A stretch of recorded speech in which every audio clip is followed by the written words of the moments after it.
السلام علیکم ناظرین، فارسی گرامر کے ایک نئے سبق کے ساتھ ابوبکر کشموری آپ حضرات کے سامنے حاضر ہے۔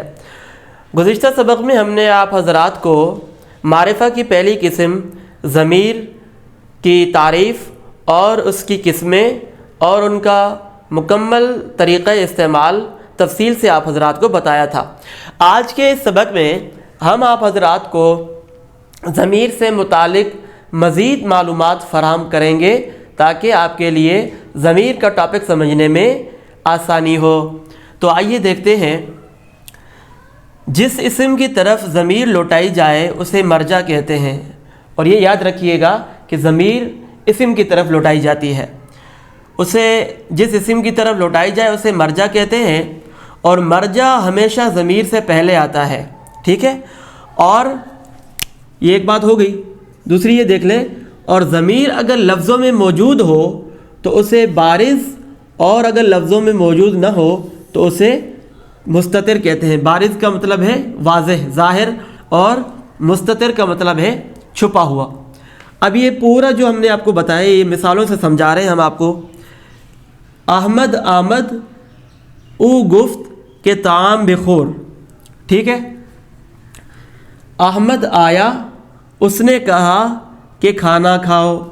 اب دیکھیں، احمد یہ اسم ہے، آمد فعل ہے، او گفت اس نے کہا۔ اب یہ جو ضمیر ہے یہ لوٹ رہی ہے، ٹھیک ہے۔ اب یہ ضمیر یہ احمد کی طرف لوٹ رہی ہے، ٹھیک ہے، اسم ہے، اور جس کی طرف ضمیر لوٹائی جائے اسے کیا کہتے ہیں؟ مرجع۔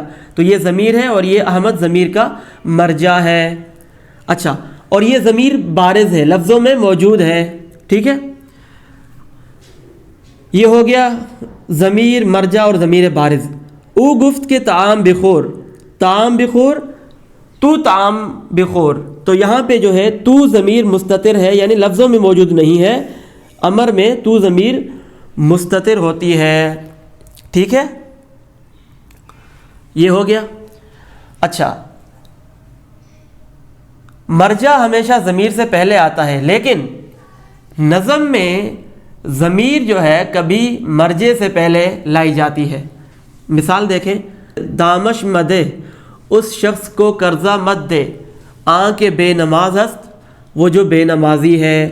اب دیکھیں، شین ضمیر پہلے ہے اور اس کا مرجع جو ہے اس میں موصول وہ بعد میں ہے، ٹھیک ہے۔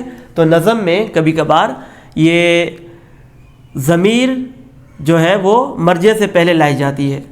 اچھا، تیسری بات یہ یاد رکھیں کہ ضمیر خطوط میں، وہ خطوط جسے رقع کہتے ہیں، جیسے کسی بڑے کو لکھی جاتی ہے چٹھی، جو خط لکھا جاتا ہے کسی بڑے آفیسر کو یا اپنے سے کسی بڑے کو کسی چیز کی التجا کرنے کے لیے، تو ان میں دیکھیں، ان میں ضمیر غائب کی جگہ مذکور اور موصوف، اور ضمیر حاضر کی جگہ جناب، حضور، اور متکلم کی جگہ فدوی، کم ترین، آقر، یعنی اپنے آپ کو کم کرنے کے لیے جو الفاظ استعمال ہوتے ہیں ضمیر کی جگہ وہ استعمال کیے جاتے ہیں۔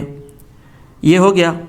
اب آخری بات یہ سمجھ لیں کہ بڑوں کے لیے ہمیشہ جمع کی ضمیریں لائی جاتی ہیں، اردو میں بھی اور فارسی میں بھی، جیسے شما گفتید، آپ نے کہا تھا۔ اردو میں بھی کہتے ہیں، کسی بڑے کو یہ نہیں کہتے کہ تو نے کہا تھا، تو یہ کیا کر رہا ہے، ٹھیک ہے۔ آپ یہ کیا کر رہے ہیں، آپ نے یہ کہا تھا، یا کہا کی بجائے فرمانا کہتے ہیں، آپ نے یہ فرمایا تھا، ٹھیک ہے۔ تو بڑوں کے لیے ایک ہی ہو، چاہے بڑا ایک ہی ہو، لیکن اس کے لیے جمع کی ضمیر لائی جاتی ہے۔ انگریزی میں اس کا کوئی فرق وغیرہ نہیں ہے، لیکن اردو اور فارسی زبانوں میں ہے۔ تو یہ تھا ہمارا آج کا سبق۔ امید ہے کہ آپ حضرات کو پسند بھی آیا ہوگا اور سمجھ میں بھی اچھے سے آ گیا ہوگا۔